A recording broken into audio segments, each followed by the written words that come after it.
রাজনগর উপজেলার কামারচাক ইউনিয়নে আপনাকে স্বাগতম। আজ আপনাদের নিয়ে যাব কামারচাক ইউনিয়নের কামারচাক গ্রামে।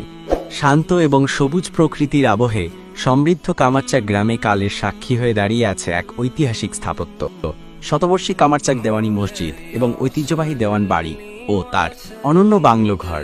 কামারচাক দেওয়ানি মসজিদটির প্রতিষ্ঠা হয় বাংলা 1320 বঙ্গাব্দে। এর প্রতিষ্ঠাতা ছিলেন সেই সময়ের প্রভাবশালী জমিদার ও প্রখ্যাত সমাজসেবক দেওয়ান আব্দুল খালেক আহমদ চৌধুরী। তার দূরদৃষ্টি ও ধর্মীয় অনুরাগের ফসল এই মসজিদটি আজ 1 শতাব্দীরও বেশি সময় ধরে আপন মহিমায় উজ্জ্বল। মসজিদটির স্থাপত্যে প্রাচীন মুসলিম রীতির সুস্পষ্ট প্রভাব লক্ষণীয়। এর প্রধান বৈশিষ্ট্যগুলো হল মসজিদের ছাদে 3টি চমৎকার গম্বুজ, যার মধ্যে মাঝের গম্বুজটি আকারে বড় এবং বিশেষভাবে অলংকৃত। মসজিদের দেয়াল, প্রবেশদ্বার এবং খিলানগুলোতে কিছুটা মুঘল আমলের স্থাপত্যকলার নিপুণ কারুকার্য খচিত, যা তৎকালীন মুসলিম স্থাপত্যের এক অনন্য নিদর্শন।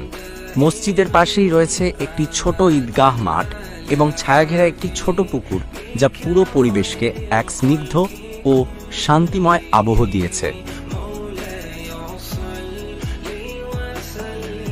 দেওয়ান বাড়ি ও দেওয়ানি মসজিদের কিছুটা পাশেই রয়েছে ঐতিহ্যবাহী দেওয়ানি বাংলো ঘর।